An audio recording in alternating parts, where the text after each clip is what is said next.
আসসালামু আলাইকুম। যারা মোবাইল ফোন থেকে নেটিভ অ্যান্ড্রয়েড অ্যাপ তৈরি করতে চান তারা এই ভিডিওটি সম্পূর্ণ দেখুন, কারণ এই ভিডিওতে আমি কিছু ইনফরমেশন দেব যেগুলো আপনার কাজে লাগতে পারে। এবং আমি এমন একটি অ্যাপের সাথে পরিচয় করিয়ে দেব যেটা দিয়ে আপনারা মাল্টি পেজের অ্যাপ তৈরি করতে পারবেন। আমরা সাধারণত উপো অ্যাপ দিয়ে যে সকল অ্যাপ তৈরি করে থাকি সেগুলো হয় সিঙ্গেল পেজের অ্যাপ, এবং এই ভিডিওতে যেই অ্যাপটা আমি দেখাবো সেটা দিয়ে আপনি মাল্টি পেজের অ্যাপ তৈরি করতে পারবেন। আমার মোবাইলে এই পাশে যে অ্যাপটা দেখতে পাচ্ছেন কর্নারে, এই অ্যাপটা আমি তৈরি করেছি আমার ফোন থেকেই। এজন্য আমি যে এই অ্যাপটা ব্যবহার করছি সেটা হচ্ছে এই উপরের অ্যাপটা। সো আমি প্রথমেই আমার অ্যাপে ঢুকে দেখাই যেটা আমি তৈরি করেছি। সো দেখেন কত সুন্দরভাবে কিন্তু লোড হলো, এবং এই হচ্ছে আমাদের অ্যাপের মেন ইন্টারফেস। এই অ্যাপটা হচ্ছে ইলেকট্রিক বিল ক্যালকুলেটর অ্যাপ। এই অ্যাপ দিয়ে আপনি আপনার মিটারের ইউনিট দিয়ে এখান থেকে ক্যালকুলেট করলে তাহলে আপনার কয় টাকা বিল হয়েছে সেটা চলে আসবে। সো এখানে যে ফাংশন আছে দেখেন, কানেকশন টাইপ আছে আপনার বাড়ি বা অফিস নাকি ফ্যাক্টরি, সেটা এখান থেকে দেওয়া যাবে। তারপর এখানে দেখেন যে ইউনিটের এখানে একটা বক্স আছে। এই বক্সে আপনার মিটারে কত ইউনিট আসছে সেটা এখানে বসাইতে পারবেন। তারপর এখানে দেখেন এক্সট্রা চার্জ, এই এক্সট্রা চার্জের এখান থেকে আপনারা যে কাজটা করতে পারবেন সেটা হচ্ছে এই যে মিটার রেন্ট, তারপরে হচ্ছে আপনার সার্ভিস চার্জ, এবার আছে ফুয়েল অ্যাড, তারপর ভ্যাট আছে। এইগুলা হচ্ছে আপনি এখান থেকে সেটিং করতে পারবেন। সো এটা আপনি কারেন্ট বিলের কাগজ দেখলেই বুঝতে পারবেন কোথায় কি বসাইতে হবে। সো সব কিছু দিয়ে আপনি যখন ক্যালকুলেট বিলে ক্লিক করবেন আপনার সামনে কিন্তু এরকম একটা বিল চলে আসবে, বিল সামারি। সো এইখানে আপনি টোটাল আপনার কয় টাকা হয়েছে, মানে কয় টাকা বিল আপনার আসছে সেটা এখান থেকে দেখতে পারবেন। আপনি যদি এই বিলটাকে পিডিএফ আকারে ডাউনলোড করতে চান তাহলে ডাউনলোডে ক্লিক করলে এরকম সুন্দর একটি পপ আপ আসবে অ্যাপের মধ্যে, আর আপনার পিডিএফটি আপনার ফাইল ম্যানেজারে ডাউনলোড হয়ে সেভ হয়ে যাবে। সো এখানে দেখেন আমি যেটা ডাউনলোড করলাম সেটা একটু যদি দেখায়, দেখেন এই হচ্ছে আমার যেই বিলটা ছিল সেটা কিন্তু ডাউনলোড হয়ে গেছে পিডিএফ ফাইল আকারে। সো এটা আমার ফোনে কিন্তু অটোমেটিক সেভ হয়ে গেছে। এবং এখানে আরও কিছু ফাংশন আছে, যেমন হিস্ট্রিতে যদি যাই দেখেন এখান থেকে হিস্ট্রি দেখা যাবে। অর্থাৎ আপনি অ্যাপের মধ্যে যতবার ক্যালকুলেট করবেন ততবার হিস্ট্রি আকারে কিন্তু আপনার এই হিস্ট্রি পেজের মধ্যে আপনার লোকাল স্টোরেজে সেভ থাকবে। এপাশে স্ট্যাটাস ফাংশন আছে, এখান থেকে আপনি গ্রাফ আকারে আপনার ইউনিট, তারপর আপনার কস্ট বিডিটি, মানে কয় টাকা আর কয় ইউনিট আপনার খরচ হয়েছে সেটা এখানে গ্রাফ আকারে দেখতে পারবেন।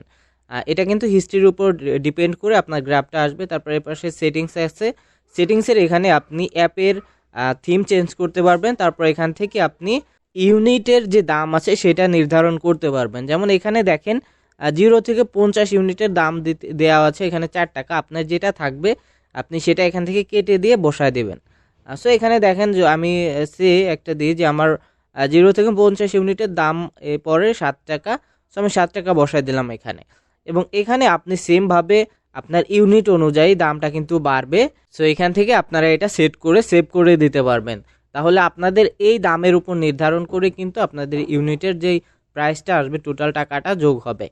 এবং এখানে যে প্রাইভেসি পলিসি আছে, এই প্রাইভেসি পলিসি দেওয়ার কারণ হলো যে যখন আমরা অ্যাড মুভ দিয়ে এখানে অ্যাড বসাবো, অর্থাৎ অ্যাড মুভে অ্যাডের জন্য অ্যাপ্রুভ করাবো, তখন কিন্তু আমাদের অ্যাপের মধ্যে প্রাইভেসি পলিসি থাকাটা জরুরি।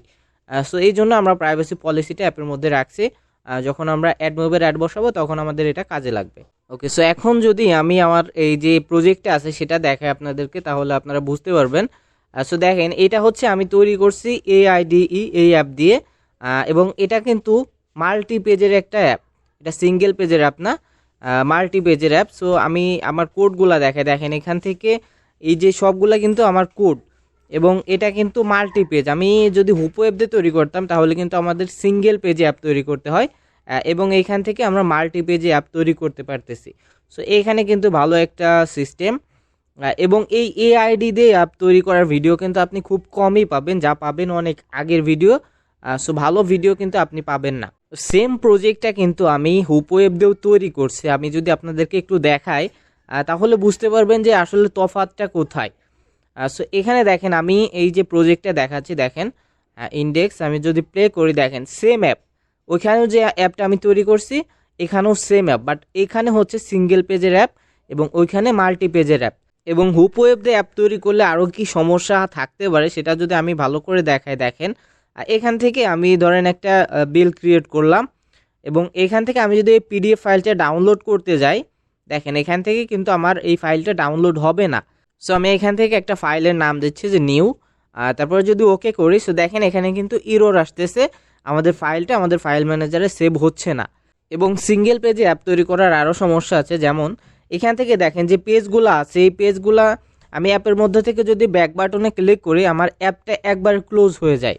বাট আমি যদি এই এআইডি দিয়ে অ্যাপ তৈরি করি, সো দেখেন আমার মাল্টি পেজের যে অ্যাপটা সেটা যদি আমি দেখাই, দেখেন আমি যখন কোনো পেজে যাব এবং ব্যাক বাটনে ক্লিক করব, আমার কিন্তু ওয়ান বাই ওয়ান পেজ কিন্তু চেঞ্জ হচ্ছে, বাট আমার অ্যাপ কিন্তু একবার ক্লোজ হয়ে যাচ্ছে না। সো আমি যে কোনো ফাংশনে যেয়ে যদি আমি ব্যাক বাটনে ক্লিক করি আমার অ্যাপ কিন্তু একবারে ক্লোজ হচ্ছে না। সো এটা একটা ভালো দিক এই অ্যাপের। সো আপনারা যদি চান যে এআইডি নিয়ে আপনি ভিডিও বানান, আপনারা কমেন্টে বলবেন যে ভাই এআইডি নিয়ে ভিডিও বানান। সো অবশ্যই আমি এআইডি নিয়ে টিউটোরিয়াল আরও সামনে দেবো, এবং অ্যাড মুভের অ্যাড কীভাবে আপনারা বসাবেন ইনশাল্লাহ সেই সম্পর্কে আপনাদেরকে জানাবো।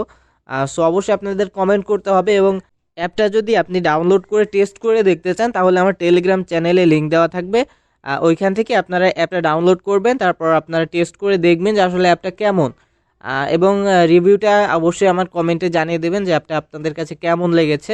সো ভিডিও এই পর্যন্ত, আর আপনারা যদি এআইডি নিয়ে আরও টিউটোরিয়াল চান অবশ্যই চ্যানেলটিকে সাবস্ক্রাইব করে রাখবেন, সামনে এই এআইডি নিয়ে আরও ভিডিও আসবে, সো অবশ্যই চ্যানেলটিকে সাবস্ক্রাইব করে রাখবেন।